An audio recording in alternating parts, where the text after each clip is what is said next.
നമ്മൾ നോക്കാൻ പോകുന്നത് മൊഡ്യൂൾ 4 ആണ്. മൊഡ്യൂൾ 4 എന്ന് പറഞ്ഞാൽ മൊഡ്യൂൾ 3യുടെ കണ്ടിന്യൂവേഷൻ തന്നെയാണ്.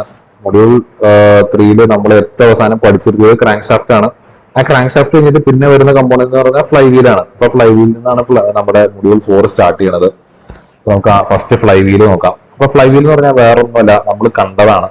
ക്രാങ്ക് ഷാഫ്റ്റിന്റെ അങ്ങേ അറ്റത്ത് വലിയൊരു വീലുണ്ട്, ഭയങ്കര വെയിറ്റ് ഉള്ള ഒരു ഹെവി റൊട്ടേറ്റിംഗ് വീലുണ്ട്. ആ വീലിനെ നമ്മൾ വിളിക്കുന്ന പേരാണ് ഫ്ലൈ വീല്.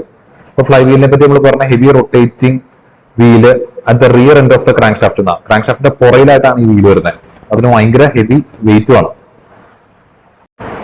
ഈ ഫ്ലൈ വീല് എന്തിനാ കൊടുക്കുന്നതെന്ന് വെച്ച് കഴിഞ്ഞാല് നമ്മള് 4 സ്ട്രോക്കില് ഒരു സ്ട്രോക്കിൽ മാത്രമാണ് പവർ പ്രൊഡ്യൂസ് ചെയ്യുള്ളൂ. അപ്പൊ ആ പവർ പ്രൊഡ്യൂസ് ചെയ്യുമ്പോൾ ക്രാങ്ക് ഷാഫ്റ്റ് കറങ്ങും, നമ്മുടെ ഫ്ലൈ വീല് കറങ്ങും. ബാക്കി 3 സ്ട്രോക്കുകളുടെ പവർ ഇല്ല. ബാക്കി 3 സ്ട്രോക്കുകളും ഈ പറയുന്ന മെക്കാനിസംസ് കണ്ടിന്യൂ ചെയ്ത് പോകണമെങ്കിൽ അവിടെ അന്നേരം ആരെങ്കിലും എനർജി അവിടെ സപ്ലൈ ചെയ്യണം. അപ്പൊ ഫ്ലൈ വീൽ എന്താ ചെയ്യണമെന്ന് വെച്ച് കഴിഞ്ഞാൽ ഒരു തവണ കറക്കി വിട്ട് കഴിഞ്ഞാൽ ഫ്ലൈ വീല് തന്നെ കറങ്ങിക്കൊണ്ടിരിക്കും. നമ്മളിപ്പോ റബ്ബർ ഷീറ്റ് അടിക്കുന്ന മെഷീനൊക്കെ നമ്മൾ ഒരു തവണ നല്ല ഫോഴ്സ് കൊടുത്ത് കറക്കിയിട്ട് കൈ വിട്ട് കഴിഞ്ഞാലും അത് തന്നെ കറങ്ങിക്കൊണ്ടിരിക്കില്ലേ? അതേ ലോജിക്ക് തന്നെ. അതേ ലോജിക്കിൽ ഇവിടെ ഫ്ലൈ വീൽ ഇങ്ങനെ കറങ്ങിക്കൊണ്ടേയിരിക്കും. അതായത് പവർ സ്ട്രോക്ക് അല്ലാത്ത സമയത്തും ഈ ഫ്ലൈ വീല് കറങ്ങിക്കൊണ്ടേയിരിക്കും. അപ്പൊ ഈ പറയുന്ന ഓപ്പറേഷനും മെക്കാനിസം കാര്യങ്ങളൊക്കെ നടന്നുകൊണ്ടേയിരിക്കും.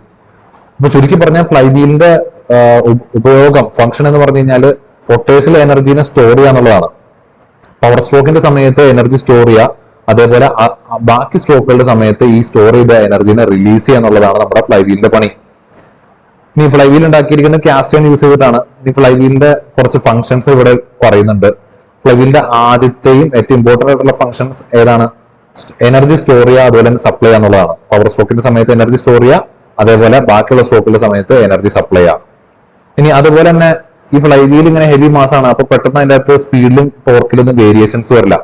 അപ്പൊ ഈ ഫ്ലക്ച്വേഷൻസ് ആണ് നമ്മൾ വേരിയേഷൻ വിളിക്കുന്നത്. സ്പീഡിൽ മാറ്റം, ഏറ്റക്കുറച്ചിലൊക്കെ തന്നെയാണ്. അപ്പൊ ഈ പറയുന്ന ടോർക്കിലും സ്പീഡിലൊക്കെ ഉള്ള ഫ്ലക്ച്വേഷൻസ് കുറയ്ക്കാനും നമ്മുടെ ഫ്ലൈ വീലിന് സാധിക്കും. രണ്ടാമത്തെ പോയിന്റ് പോയിച്ചേ. അതേപോലെ തന്നെ വണ്ടി സ്റ്റാർട്ട് ചെയ്യുന്നതിന് നമ്മുടെ ഫ്ലൈ വീൽ സഹായിക്കും. വണ്ടി സ്റ്റാർട്ട് ചെയ്യുന്ന സമയത്ത് നമ്മൾ ഒരു റിംഗ് ഗിയർ ഉപയോഗിച്ചിട്ട്, ഇവിടെ റിംഗ് ഗിയർ ഉണ്ടാവും, ആ റിംഗ് ഗിയർ ഉപയോഗിച്ചിട്ട് നമ്മൾ കിക്കറൊക്കെ അടിക്കുന്ന സമയത്ത് റിംഗ് ഗിയർ ഉപയോഗിച്ചിട്ട് നമ്മൾ ഈ ഫ്ലൈ വീലിനെയാണ് കറക്കുന്നത്. അങ്ങനെ ഫ്ലൈ വീല് കറങ്ങി നമ്മുടെ വണ്ടി സ്റ്റാർട്ട് ആവും. അപ്പൊ വണ്ടിയൊക്കെ സ്റ്റാർട്ട് ചെയ്യുന്നതിന് helps in starting using ring gear. Ring gear ഒക്കെ യൂസ് ചെയ്തിട്ട് വണ്ടി സ്റ്റാർട്ട് ചെയ്യുന്നതിന് നമ്മളെ ഫ്ലൈ വീല് സഹായിക്കും. ഇനി അവസാനത്തെ ഫംഗ്ഷൻ എന്ന് പറഞ്ഞു കഴിഞ്ഞാൽ അസിസ്റ്റിംഗ് ക്ലച്ച് എൻഗേജ്മെന്റ്. അതായത് ഇത് ക്രാങ്ക് ഷാഫ്റ്റ് കറങ്ങുമ്പോൾ അതിനോടൊപ്പം ഈ കാണുന്ന ഫ്ലൈ വീല് കറങ്ങും. ഫ്ലൈ വീല് കഴിഞ്ഞാൽ പിന്നെ അതിന്റെ തൊട്ടപ്പുറം തന്നെ വരുന്ന പ്ലേറ്റ് ആണ് ക്ലച്ച് പ്ലേറ്റ്. ആ ക്ലച്ച് പ്ലേറ്റിനെ ഈ പറയുന്ന ഫ്ലൈ വീലിലോട്ട് ചേർത്ത് തള്ളിപ്പിടിച്ച് നിർത്തുന്ന ആളുണ്ട്. ബാക്കിൽ ഇങ്ങനെ തള്ളിപ്പിടിച്ച് നിർത്തുന്ന ആളുണ്ട്. അയാളെ നമ്മൾ വിളിക്കുന്ന പേരാണ് പ്രഷർ പ്ലേറ്റ്. ഈ കാണുന്ന ആളെ പ്രഷർ പ്ലേറ്റ് ആയിട്ട് കൺസിഡർ ചെയ്യാം. അപ്പൊ ഈ പറയുന്ന ക്ലച്ചും ഫ്ലൈ വീലും ഇവർ രണ്ടുപേരും ഇങ്ങനെ ഒട്ടുചേർന്ന് ഇരിക്കുമ്പോഴാണ് നമ്മൾ ഇവിടെ ജനറേറ്റ് ചെയ്യുന്ന ടോർക്ക് അല്ലെങ്കിൽ പവർ അപ്പുറ സൈഡിലോട്ട് ട്രാൻസ്മിറ്റ് ആവുന്നത്.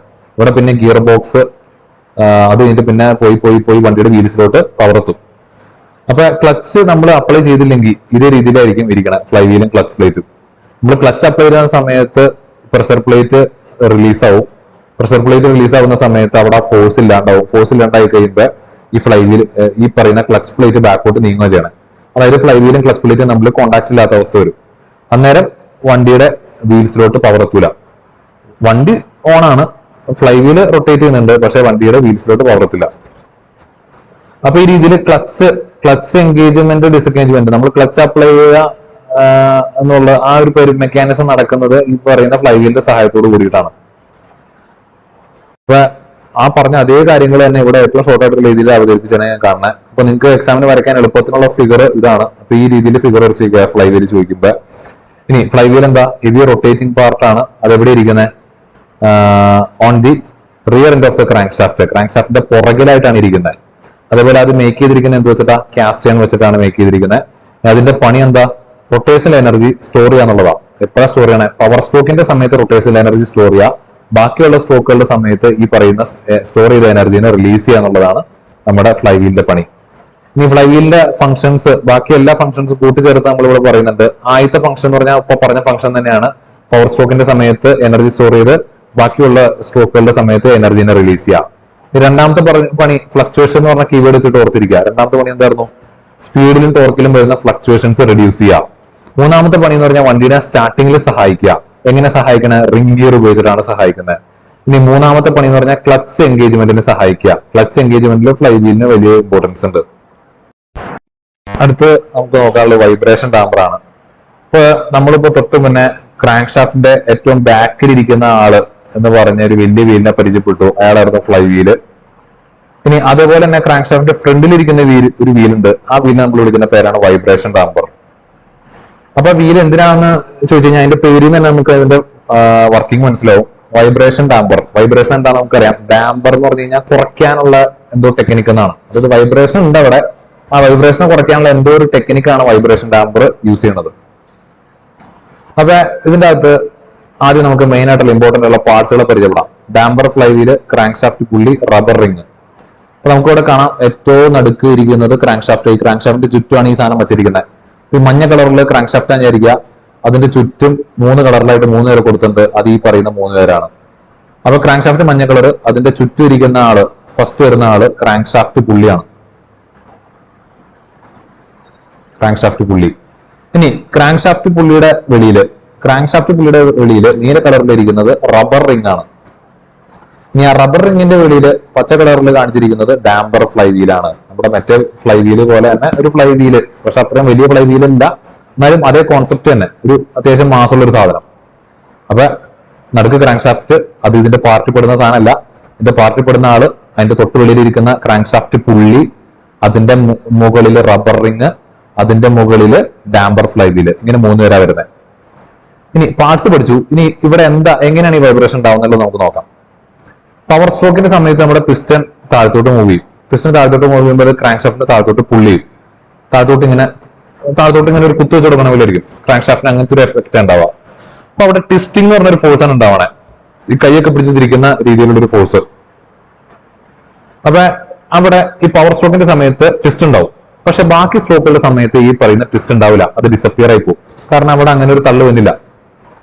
സോ എഞ്ചിൻ പ്രവർത്തിച്ചുകൊണ്ടിരിക്കുമ്പോൾ അവിടെ റിപ്പീറ്റഡ് ആയിട്ട് ട്വിസ്റ്റിംഗും വരും, അൺട്വിസ്റ്റിംഗും വരും. കാരണം പവർ സ്ട്രോക്കിന്റെ സമയത്ത് ട്വിസ്റ്റിംഗ് ഉണ്ട്, ബാക്കി സ്ട്രോക്കുകളുടെ സമയത്ത് ട്വിസ്റ്റിംഗ് ഇല്ല. ഈ റിപ്പീറ്റഡ് ആയിട്ടുള്ള ട്വിസ്റ്റിംഗും അൺട്വിസ്റ്റിംഗും അവിടെ വൈബ്രേഷൻ ഉണ്ടാക്കും. നിങ്ങളൊന്ന് ആലോചിക്കുക, ഒരു സാധനം ട്വിസ്റ്റ് ആവും, പിന്നെ വീണ്ടും നേരെ വരും, വീണ്ടും ട്വിസ്റ്റ് ആവും, വീണ്ടും നേരെ വരും. അങ്ങനെ സ്പീഡിൽ എങ്ങനെ സംഭവിച്ചുകൊണ്ടിരിക്കുമ്പോൾ അവിടെ വൈബ്രേഷൻ ഉണ്ടാവും. ആ വൈബ്രേഷൻ നമ്മൾ വിളിക്കുന്ന പേരാണ് ടോർഷണൽ വൈബ്രേഷൻ.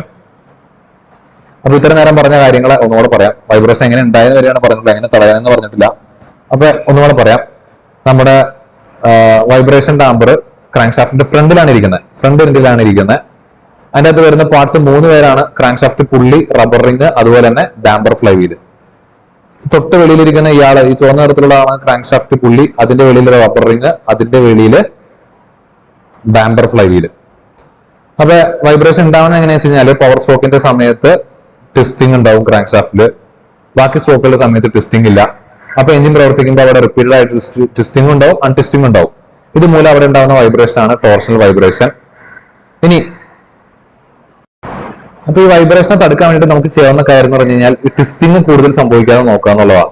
അപ്പൊ അതിന് വേണ്ടിയിട്ട് ട്വിസ്റ്റിംഗ് കൂടുതൽ സംഭവിക്കാതിരിക്കാൻ വേണ്ടി നമ്മൾ യൂട്ടിലൈസ് ചെയ്യുന്നത് ഈ കാണുന്ന പുറത്തുള്ള ഈ ഫ്ലൈ വീൽ ഉണ്ടല്ലോ, ആ ഫ്ലൈ വീലിന്റെ ഇനേർഷ്യ എന്ന് പറഞ്ഞ സാധനം. ഇനേർഷ്യ എന്ന് പറഞ്ഞാൽ നമ്മൾ ഫിസിക്സിലൊക്കെ പണ്ട് പഠിച്ചതിനാണ്. ഒരു വസ്തു അത് ഇരിക്കുന്ന അവസ്ഥയിൽ തന്നെ ഇരിക്കാൻ താല്പര്യപ്പെടുന്നതിനാണ് നമ്മൾ ഇനേർഷ്യ എന്ന് വിളിക്കുന്നത്. ഒരു ബോൾ നമ്മൾ നിലത്ത് ചുമ്മാ വെച്ച് കഴിഞ്ഞാൽ ആ ബോളിന് എപ്പോഴും അനങ്ങാതിരിക്കാനായിരിക്കും ടെൻഡൻസി. ഒരു ബോൾ ഉരുണ്ട് പോയിക്കൊണ്ടിരിക്കുകയാണെങ്കിൽ ആ ബോളിന് എപ്പോഴും ഉരുണ്ട് പോയിക്കൊണ്ടിരിക്കാനായിരിക്കും ടെൻഡൻസി. ഒരു വലിയ വീലിന് നമ്മൾ കറക്കി വിട്ട് കഴിഞ്ഞാൽ അതിന് എപ്പോഴും കറങ്ങിക്കൊണ്ടിരിക്കാനായിരിക്കും ടെൻഡൻസി. അതുപോലെ ഇവിടെ കറക്കി വിട്ടേക്കുമല്ല, ഇവിടെ ഈ വീലിന് അനങ്ങാതിരിക്കുന്ന വീലാ. അപ്പൊ ആ വീലിന് പെട്ടെന്ന് കറങ്ങാനുള്ള ടെൻഡൻസി ഉണ്ടാവില്ല. ആ വീൽ അനങ്ങാതിരിക്കുന്ന വീലായതുകൊണ്ട് അതിന് എപ്പോഴും അനങ്ങാതിരിക്കാനായിരിക്കും ടെൻഡൻസി. ഇതിനാണ് ഇനേർഷ്യ എന്ന് വിളിക്കുന്നത്. അപ്പൊ ഈ വീൽ അനങ്ങാതിരിക്കുകയാണ്, ആ വീലിന് എപ്പോഴും അനങ്ങാതിരിക്കാനാണ് ഇഷ്ടം. അതിനാണ് ഇനേർഷ്യ എന്ന് വിളിക്കുന്നത്. അപ്പൊ അതിനെ നമുക്ക് കറക്കാനായിട്ട് പാടാം. ഇപ്പൊ ഇവിടെ ക്രാങ്ക് ഷാഫ്റ്റിൽ ട്വിസ്റ്റ് വരും. ട്വിസ്റ്റ് വരുന്ന സമയത്ത് ഇതിന്റെ ചുറ്റുമുള്ള ഈ ക്രാങ്ക് ഷാഫ്റ്റ് പുള്ളി, ഈ പറയുന്ന ക്രാങ്ക് ഷാഫ്റ്റ് പുള്ളി ട്വിസ്റ്റ് ചെയ്യാനായിട്ട് ശ്രമിക്കും. പക്ഷെ ക്രാങ്ക് ഷാഫ്റ്റ് പുള്ളി ട്വിസ്റ്റ് ചെയ്യാനായിട്ട് ശ്രമിക്കുമ്പോൾ അതിന്റെ മേലെ റബ്ബർ റിംഗ് വഴി മേലെ കണക്ട് ചെയ്തിരിക്കുന്നത് ഡാമ്പർ ഫ്ലൈ വീലായിട്ടാണ്. അപ്പൊ ഡാമ്പർ ഫ്ലൈ വീലും കൂടെ അതിനൊപ്പം കറങ്ങിയാലേ കാര്യമുള്ളൂ. അപ്പൊ ഡാമ്പർ ഫ്ലൈ വീൽ കറങ്ങാനായിട്ട് ശ്രമിക്കും, പക്ഷെ ഒരു ഇച്ചിരി കറങ്ങുള്ളൂ, കാരണം ഇനേർഷ്യ ഉണ്ട്. അതുകൊണ്ട് തന്നെ നമ്മുടെ ക്രാങ്ക് ഷാഫ്റ്റ് പുള്ളിക്ക് നന്നായിട്ട് അങ്ങ് ട്വിസ്റ്റ് ചെയ്യാനായിട്ട് സാധിക്കില്ല. അപ്പൊ അത് അവിടെ ട്വിസ്റ്റിംഗ് നമ്മൾ കുറയ്ക്കുക ചെയ്യണം. അപ്പൊ ഈ ട്വിസ്റ്റിംഗ് തടുക്കാൻ വേണ്ടി ഇവർ രണ്ടുപേരും ഇടയിൽ കിടന്ന് ഞെരുങ്ങുന്ന ഒരാളുണ്ട്, ഈ റബ്ബർ റിംഗ്. അപ്പൊ റബ്ബർ റിംഗ്, അതായത് നിങ്ങളൊന്ന് ആലോചിക്കുക, ഈ പറയുന്ന ക്രാങ്ക് ഷാഫ്റ്റ് പുള്ളി ഒരുപാട് കുറച്ചങ്ങ് ട്വിസ്റ്റ് ആവും. പക്ഷെ നമ്മുടെ ഫ്ലൈ വീൽ എന്താ ചെയ്യണേ, ഡാമ്പർ ഫ്ലൈ വീല് അങ്ങനെ അങ്ങ് പോലെ എന്ന് പറഞ്ഞ് പിടിച്ചു നിർത്താ ചെയ്യണേ. പിടിച്ചു നിർത്താനായിട്ട് യൂസ് ചെയ്യുന്ന മീഡിയാണ് ശരിക്കും പറഞ്ഞാൽ റബ്ബർ റിംഗ്. വളരെ പിടിക്കണം പോലെ ഇങ്ങനെ പിടിച്ചു നിർത്തുകയാണ്. ഇപ്പൊ റബ്ബറിങ് ഇത് രണ്ടും ഇടയിൽ കിടന്ന് ഇങ്ങനെ ഒന്ന് ഞെരുങ്ങും, ഒന്നിങ്ങനെ ഒന്ന് വലിയും. ഈ രീതിയിലാണ് ഇത് വർക്ക് ചെയ്യുക. ഇപ്പൊ ഒന്നുകൂടെ പറയാം, എക്സാമിന് എഴുതേണ്ട പോയിന്റ് ഓഫ് വ്യൂല് പറയാം. അതായത് വൈബ്രേഷൻ ഡാമ്പർ ഇരിക്കുന്നത് ക്രാങ്ക് ഷാഫ്റ്റിന്റെ ഫ്രണ്ട് എൻഡിലാണ് ഇരിക്കുന്നത്. ഇനി അതിന്റെ അകത്ത് വരുന്ന പാർട്സ് എന്ന് പറഞ്ഞു കഴിഞ്ഞാൽ ക്രാങ്ക് ഷാഫ്റ്റ് പുള്ളി, അതിന്റെ വെളിയിൽ റബ്ബർ റിങ്, അതിന്റെ വെളിയിൽ ഡാമ്പർ ഫ്ലൈ വീല്. അപ്പൊ പവർ സ്ട്രോക്കിന്റെ സമയത്ത് ക്രാങ്ക് ഷാഫ്റ്റിൽ ട്വിസ്റ്റിംഗ് ഉണ്ടാവും, ബാക്കിയുള്ള സ്ട്രോക്കുകളുടെ സമയത്ത് ട്വിസ്റ്റിംഗ് ഇല്ല. ഇങ്ങനെ റിപ്പീറ്റഡ് ആയിട്ടുള്ള ട്വിസ്റ്റിങ്ങും അൺട്വിസ്റ്റിങ്ങും മൂലം നമ്മുടെ ക്രാങ്ക് ഷാഫ്റ്റിൽ ടോർഷണൽ വൈബ്രേഷൻ എന്ന് പറയുന്ന വൈബ്രേഷൻ ഉണ്ടാവും. ഈ വൈബ്രേഷൻ തടുക്കുന്നതിന് വേണ്ടിയിട്ടാണ് നമ്മൾ വൈബ്രേഷൻ ഡാമ്പർ യൂസ് ചെയ്യുന്നത്. ഇനി അതെങ്ങനെയാണ് തടുക്കുന്നതെന്ന് പറയണമെങ്കിൽ അതെങ്ങനെ നമുക്ക് പറയാം. അതെങ്ങനെയാണ് അത് തടുക്കുന്ന എന്ത് യൂസ് ചെയ്താ, ഞാൻ ഇത്രയും വിശദീകരിച്ച സാധനം വേണ്ട, ഒരൊറ്റ വഴി പറഞ്ഞാൽ മതി. അത് തടുക്കുന്നത് inertia of the damper fly wheel use ചെയ്തിട്ടാണ്. ഡാമ്പർ ഫ്ലൈ വീലിന്റെ ഇനേർഷ്യ ഉപയോഗിച്ചുകൊണ്ടാണ് നമ്മൾ ഈ പറയുന്ന വൈബ്രേഷനെ തടുത്തു നിർത്തുന്നത്. ഇത്രേ ഉള്ളൂ. ഇവിടെ ഷോർട്ട് നോട്ട് ആയിട്ട് അതേ കാര്യം ചെറുതാക്കി കൊടുത്തിട്ടുണ്ട്. വൈബ്രേഷൻ ഡാമ്പർ ഇരിക്കുന്നത് front end of the crank shaft ആണ്. അതിൻ്റെ അകത്തുള്ള parts crankshaft pulley, rubber ring, പിന്നെ അതിന്റെ വെളിയിൽ ഡാമ്പർ ഫ്ലൈ വീല്. നമ്മുടെ ക്രാങ്ക് ഷാഫ്റ്റിന്റെ അകത്ത് പവർ സ്ട്രോക്ക്, ബാക്കിയുള്ള സ്ട്രോക്കുകളുടെയൊക്കെ സമയത്ത് റിപ്പീറ്റഡ് ആയിട്ട് ട്വിസ്റ്റിങ്ങും അൺട്വിസ്റ്റിങ്ങും ഉണ്ടാവും. ആ റിപ്പീറ്റഡ് ആയിട്ടുള്ള ട്വിസ്റ്റിങ്ങും അൺട്വിസ്റ്റിങ്ങും കാരണം അവിടെ ടോർഷണൽ വൈബ്രേഷൻ ഉണ്ടാവും. ആ ടോർഷണൽ വൈബ്രേഷൻ കുറയ്ക്കാനായിട്ടാണ് നമ്മൾ ഈ ഒരു ഡിവൈസ് യൂസ് ചെയ്യുന്നത്. അപ്പൊ അതെങ്ങനെയാ കുറയ്ക്കണേ? Reduces torsional vibration using inertia. നമ്മുടെ ഡാമ്പർ ഫ്ലൈ വീലിന്റെ ഇനേർഷ്യ ഉപയോഗിച്ചുകൊണ്ടാണ് കുറയ്ക്കണത്. ഈ രീതിയിൽ നമുക്ക് ഈസി ആയിട്ട് ഈ സാധനം പഠിച്ചു കേട്ടോ. നെക്സ്റ്റ് നോക്കുന്നത് ക്യാം ഷാഫ്റ്റ് ആണ്. ക്യാം ഷാഫ്റ്റ് നമ്മൾ നേരത്തെ പഠിച്ചിട്ടുണ്ട്. ക്യാം ഷാഫ്റ്റ് ഉപയോഗിക്കുന്നത് വാൽവ് ഓപ്പറേറ്റിംഗ് മെക്കാനിസം ആയിട്ടാണ്, അതായത് വാൽവുകൾ ഓപ്പറേറ്റ് ചെയ്യാൻ വേണ്ടിയിട്ടാണ്. അപ്പൊ ക്യാം ഷാഫ്റ്റ് എന്താണെന്ന് വെച്ച് കഴിഞ്ഞാൽ സിമ്പിൾ ആയിട്ടുള്ള ഉത്തരം എന്ന് പറഞ്ഞു കഴിഞ്ഞാൽ ഷാഫ്റ്റ് വിത്ത് എ ക്യാമ, അതായത് ഷാഫ്റ്റും ക്യാമും കൂടെ കൂടി ചേരുമ്പോഴാണ് ക്യാം ഷാഫ്റ്റ് ആണ്. അതായത് ഒരു ഷാഫ്റ്റ് ഉണ്ടാവും, ഇങ്ങനെ ഒരു ഇരുമ്പിന്റെ ഷാഫ്റ്റ് ഉണ്ടാവും. ആ ഷാഫ്റ്റിന്റെ ചുറ്റും ഇതേപോലുള്ള ക്യാമുകൾ ഇങ്ങനെ അറേഞ്ച് ചെയ്തിട്ടുണ്ടാവും. അതിനാണ് നമ്മൾ ക്യാം ഷാഫ്റ്റ് എന്ന് വിളിക്കുന്നത്.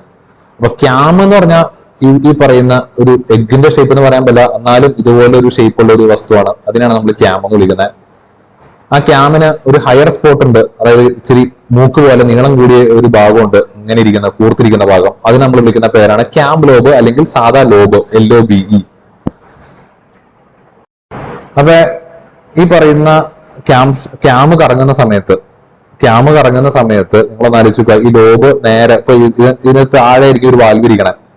ഈ ക്യാം കറങ്ങുന്ന സമയത്ത് ഈ ലോബ് കറങ്ങി താഴെ വരുന്ന സമയത്ത് അത് ഈ താഴെയുള്ള വാൽവിനെ താഴത്തോട്ട് പുഷ് ചെയ്യും.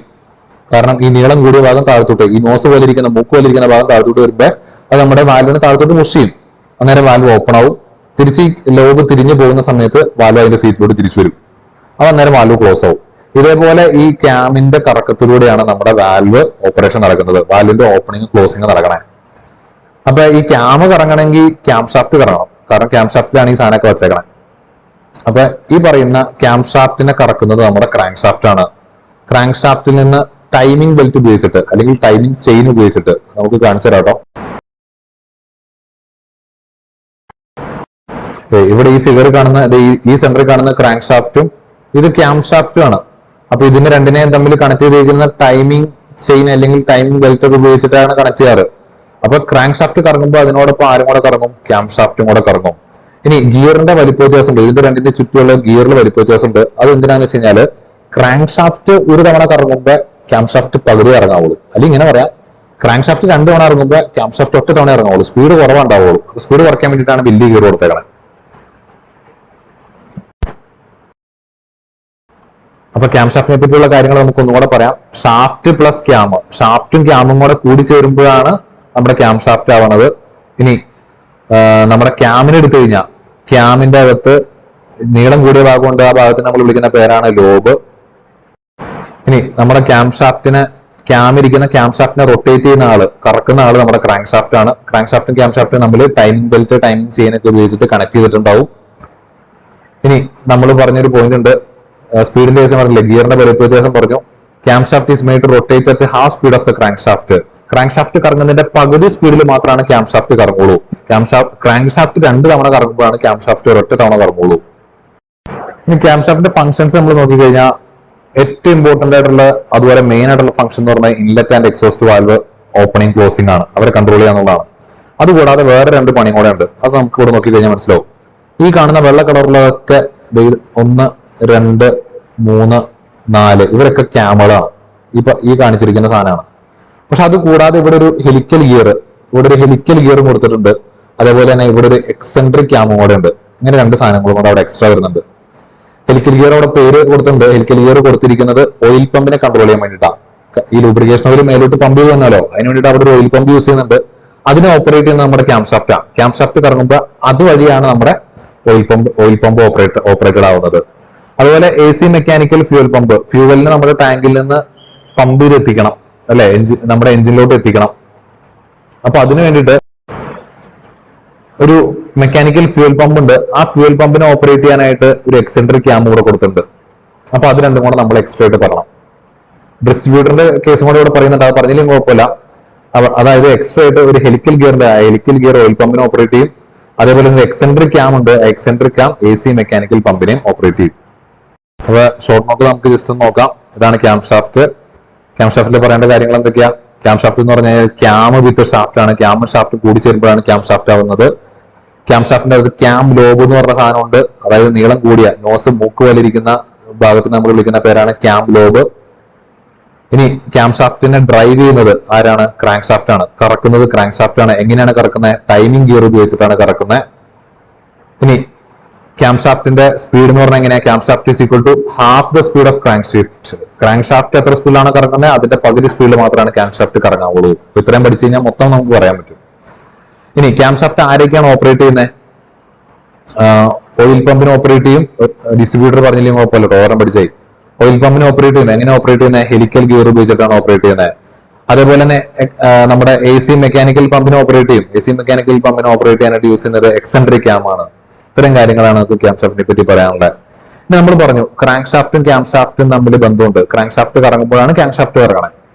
ഈ പറയുന്ന അവർ തമ്മിലുള്ള കണക്ഷനെ ബേസ് ചെയ്ത് നമുക്ക് 3 ടൈപ്പ് കണക്ഷൻസ് ഉണ്ട്: gear drive, chain drive and belt drive. അതിന്റെ പടമൊന്നും ഞാൻ ഇതിന്റെ അകത്ത് കൊടുത്തുള്ള, അത് നിങ്ങളുടെ ഫുൾ നോട്ടിലുണ്ട്. അപ്പൊ അതിന്റെ പടം മാത്രം വരയ്ക്കാനായിട്ടൊന്ന് പഠിച്ചു വയ്ക്കുക. അപ്പൊ ഒന്നാമത്തെ ഗിയർ ഡ്രൈവിന്റെ അകത്ത് നമ്മുടെ ക്രാങ്ക് ഷാഫ്റ്റും ക്യാം ഷാഫ്റ്റും ഇത് രണ്ടുപേരെയും തമ്മിൽ കണക്ട് ചെയ്തിരിക്കുന്ന ഗിയറുകൾ ഉപയോഗിച്ചിട്ടാണ്. ഇനി വലിപ്പ വ്യത്യാസം ഞാൻ ഇനി പറയേണ്ട ആവശ്യമില്ലോ. ഒരാൾക്ക് വലിപ്പം കൂടുതലും മറ്റേ ആൾക്ക് വലിപ്പം കുറവാനുള്ള കാരണം വലിപ്പം കുറവുള്ള ആൾക്ക് സ്പീഡ് കൂടുതലായിരിക്കും, വലിപ്പം കൂടുതലുള്ള ആൾക്ക് സ്പീഡ് കുറവായിരിക്കും. ക്രാങ്ക് ഷാഫ്റ്റിന്റെ പകുതി സ്പീഡിൽ മാത്രമാണ് ക്യാം ഷാഫ്റ്റ് കറങ്ങാവുള്ളൂ.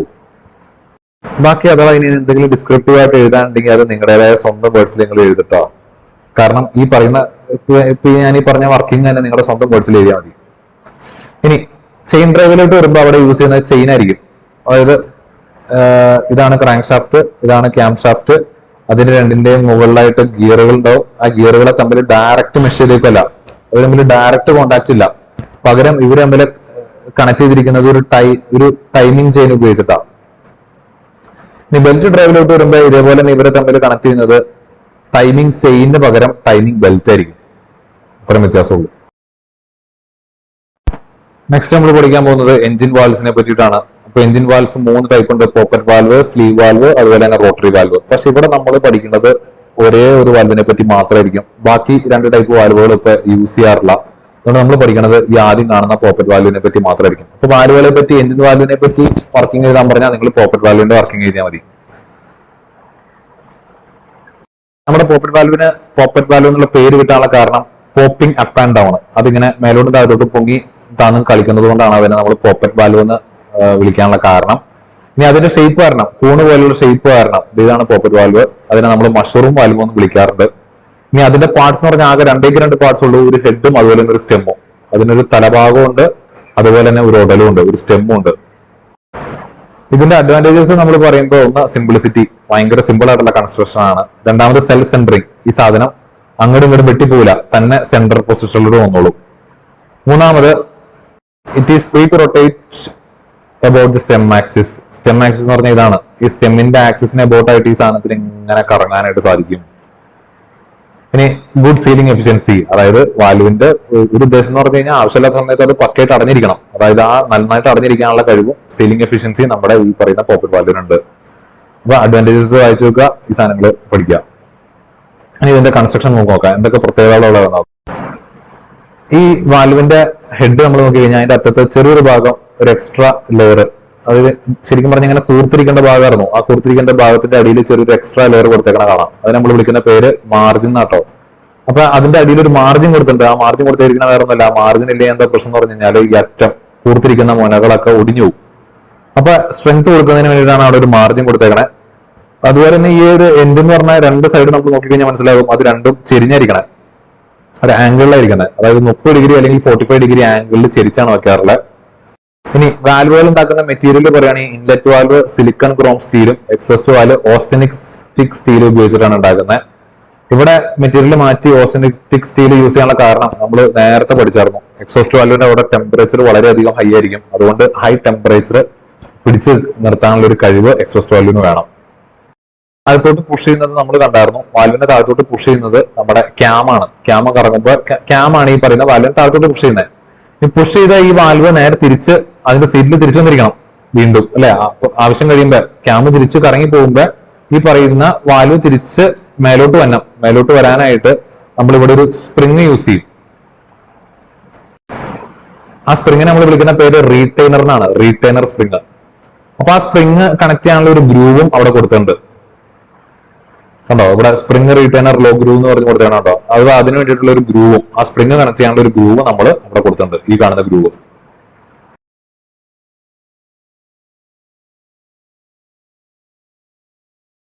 നമുക്ക് നോക്കാം, പടം വരയ്ക്കുക. കുറെ കാര്യങ്ങൾ നിങ്ങൾക്ക് സ്വന്തം പറയാൻ പറ്റും. ഇതിന് പേര് വരാനുള്ള കാരണം പോപ്പിംഗ് അപ്പ് ആൻഡ് ഡൗൺ, മേലോട്ടും താഴത്തോട്ട് പൊങ്ങി കളിക്കുന്നതുകൊണ്ടാണ്. ഇനി ഇതിന് മറ്റൊരു പേരുണ്ട് മഷ്റൂം വാൽവ്. അതുപോലെ തന്നെ ഇതിന്റെ പാർട്സ് എന്ന് പറയുന്നത് ഒന്ന് ഹെഡും രണ്ടാമത്തെ സ്റ്റെമ്മും ആണ്.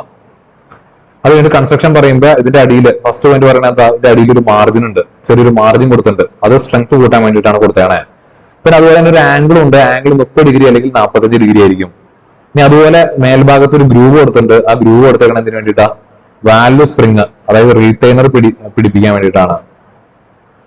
ഇനി ഇൻലെറ്റ് വാൽവ് ഉണ്ടാക്കിയിരിക്കുന്നത് സിലിക്കൺ ക്രോം സ്റ്റീൽ ഉപയോഗിച്ചിട്ടാണ്. എക്സോസ്റ്റ് വാൽവ് ഉണ്ടാക്കിയിരിക്കുന്നത് ഓസ്റ്റനിക് സ്റ്റീൽ യൂസ് ചെയ്തിട്ടാണ്. അടുത്ത് നമുക്ക് നോക്കാനുള്ള ടൈപ്പ് ഓഫ് വാൽവ് അറേഞ്ച്മെന്റ്, വാൽവുകളെ എങ്ങനെയൊക്കെ അറേഞ്ച് ചെയ്യാന്നുള്ളതാണ്. ഈ പറയുന്ന വാൽവുകൾ നമ്മുടെ എഞ്ചിൻ ബ്ലോക്കിന്റെ മണ്ടയിലാണ് വരുന്നത്, മുകളിലായിട്ടാണ് വരുന്നത്, അല്ലെ? അത് സിലിണ്ടർ ഹെഡില്. അപ്പൊ ഈ വാൽവുകൾ എങ്ങനെയൊക്കെയാണ് ഇരിക്കുന്നത്, എങ്ങനെയൊക്കെയാണ് ഇവർ അറേഞ്ച്മെന്റ് എന്നുള്ളതിനെ ബേസ് ചെയ്തിട്ട് നമുക്ക് കുറച്ച് ക്ലാസിഫിക്കേഷൻ ഉണ്ട്. അതിന്റെ അത് ഫസ്റ്റത്തെ ഐ ഹെഡ് ആണ്. അപ്പൊ ഐ ഹെഡില് അതിന്റെ പ്രത്യേകത എന്ന് പറഞ്ഞാൽ ഇവിടെ നമുക്ക് കാണാം രണ്ട് വാൽവുകളും ലൊക്കേറ്റ് ചെയ്തിരിക്കുന്നത് ഒരേ സൈഡിലാണ്. Inlet and exhaust valve are located on one side of the cylinder head. Cylinder ഹെഡിന്റെ ഒരേ സൈഡിൽ തന്നെ ലൊക്കേറ്റ് ചെയ്തേക്കണേ. അഡ്വാൻറ്റേജ് എന്താണെന്ന് വെച്ച് കഴിഞ്ഞാൽ ഇവരെ ഓപ്പറേറ്റ് ചെയ്യാനായിട്ട് ഒരൊറ്റ ക്യാം ഷാഫ്റ്റ് മതി. ഒരൊറ്റ ക്യാം ഷാഫ്റ്റ്, അതിന്റെ അകത്ത് രണ്ട് ക്യാം ഇങ്ങനെ ഉണ്ടാവും. ആ ക്യാമുകൾ കറങ്ങുന്നതിനനുസരിച്ചിട്ട് ഇവർ ഓപ്പണിംഗ് ക്ലോസിംഗ് ആയിക്കോളും.